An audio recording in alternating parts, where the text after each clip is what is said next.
Welcome, everyone. I am Nicole Dickens, the founder of Zoetica, where we help people to start, launch, and scale their ideas for greatest impact. And I want to welcome you back to the Startable vlog, where everyone can be an entrepreneur. The Startable community is about igniting the entrepreneurial spirit wherever we can, by creating as many opportunities as possible for those at the early stages of entrepreneurship, those who are just putting their toe in the water, just beginning to explore some ideas that they have. We want to help you to discover, then launch that idea into the world.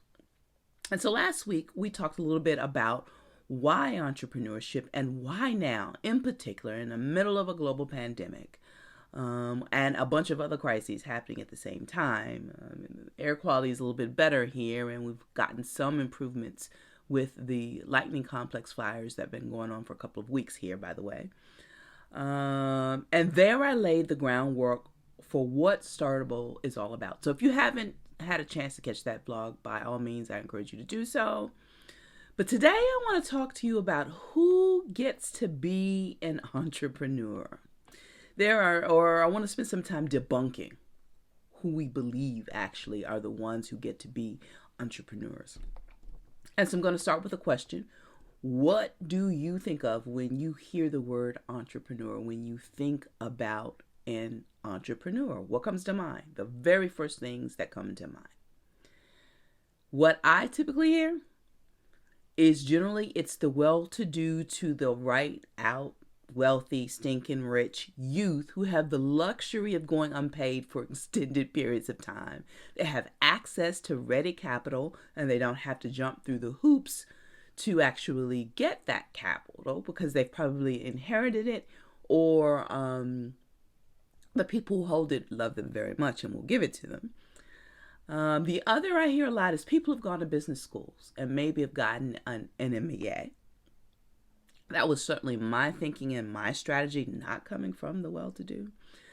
And then we also think about the super intelligent, especially out here in Silicon Valley, or the super elite like Bill Gates, Elon Musk. And again, there was money involved with that. I mean, they came from well-to-do, wealthy, influential families, and they just built on that starting ground, if you will. So it still involves the access to money and access to resources that will turn into money, like education, networks, etc.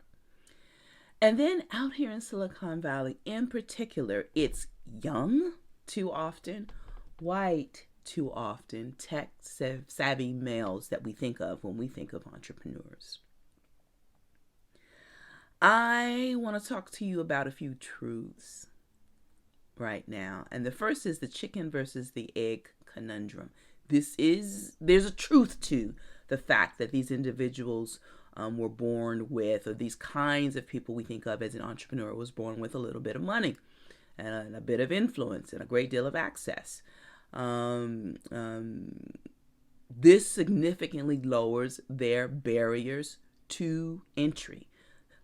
As far as entrepreneurship is come. They have that runway, and some of them have an infinite runway. They can try and fail many, many times before they have to worry financially or about their own well-being and health. So they do have a head start. I'm acknowledging they have a head start. And the other truth is money does beget more money. It tends to, if the more money you have to invest, the more returns you get back to you. It's that simple. It's the critical mass, if you want it, the law of critical mass, if you want. But here's where I want to challenge and debunk some of your thinking, and that is the other truth. Money isn't and never will be everything, guys. I want you to get that into your heads now.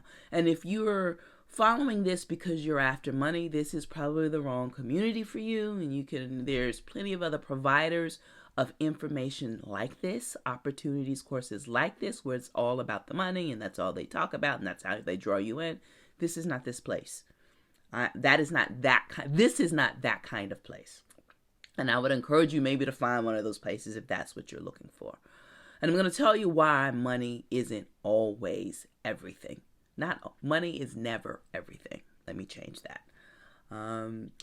Because lack of it rarely stops a good idea. It's always something else that stops that good idea. It may be the idea isn't as good as you think. It's not a good idea. It may be the team that's bringing it forth. They don't have the skill sets to get it done. It may be timing. It may be a couple of the other things that I'm going to debunk as we go through this process. But rarely, if your only problem is money, then you don't really have a problem, because if everything else is on full cylinders, the money will find you. It will find a way. And by the way, Startable is here to help you figure out that something else, if you have that something else, and to help you find solutions for the something else so that the money will come. And also, if you're looking for a problem to solve, then the money will come because people need the solutions. Right? If you can make their lives better, if you can save them money, make it easier, give them a greater sense of well-being, then the money will come, because it generally will come in the form of people paying you for the services that you're providing or for the products that you've made or what have you. So lack of money is rarely an issue with getting a good idea off the ground. It's always something else. Nothing's impossible. Get this in your head too now. You have to be ready to compensate for their head start. I've acknowledged it. The typical entrepreneur, as we see them and believe them to be, have a head start. You just have to compensate for it. If you will, create another type of head start. Get your own head start, if you will. How? Blue ocean strategy. And that is, think about working in the markets, the products and services where others aren't. Right? And to bring that down to layman's term, solve the gaps, the problems that no one else is solving around you, but you have a good, efficient idea to get them solved. Serve the people that no one else is really serving right now. There may be existing products, but there may not be a solution for the community. There may be other barriers for that community to access that kind of product or service. Figure out a way of getting that to them. And actually, Startable is one of those type of things where I'm trying to help build community and reach those who have the entrepreneurial spirit, but not the same head start as the typical entrepreneur that we identified at the top of this. Next, I'd like you to take inventory. What do you have in your hands today that you can use to build your better tomorrow? For instance, I'm recording this on my cell phone, my iPhone 11. Do you have a laptop? Do you have a killer recipe, a killer talent? A working kitchen for a number of people in my life right now who are starting to bake and sell the proceeds of that, right? They're doing their little side hustle as well as a way of relieving the stress and doing something constructive in the middle of all this mess that we're in. Do you have a sewing machine for all those of you who donate your time towards making masks? Well, maybe you could sell those masks to some folks. Or maybe you can create some other much needed products that also will create, solve a problem and create income streams for you. Your startup capital may already be in your possession, folks. You may already have it. Then think about building community around your idea. Who can you or are you already serving? Do you have solutions, products, services, ideas for them? And then if you do, then start multiplying that community around it, right?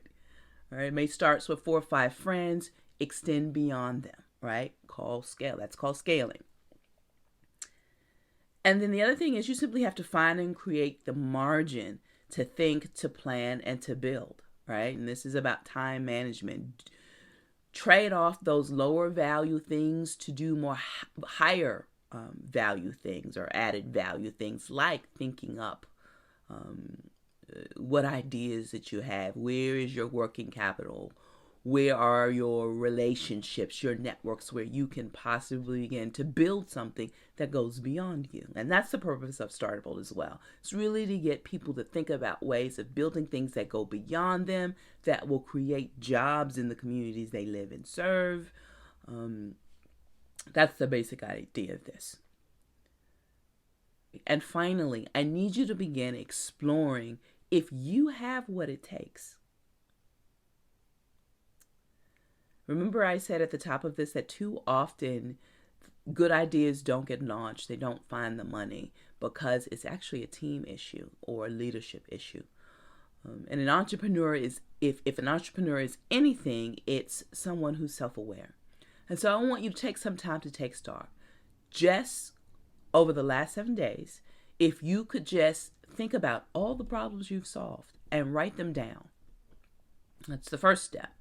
And the second thing I need you to do is to then go talk to some of the people who were the beneficiaries of your solution and find out how it impacted them. How did it improve their lives? How did it make them feel? What was the results for them? And I want you to sit with that information and data. Think about it. Begin to see what you are capable of doing, just going about your normal everyday life, that can be applied forward into creating that idea that's going to be impactful to your community and beyond. That's all I got for y'all this week. Get out there and get something done in the world. And I will see you next week.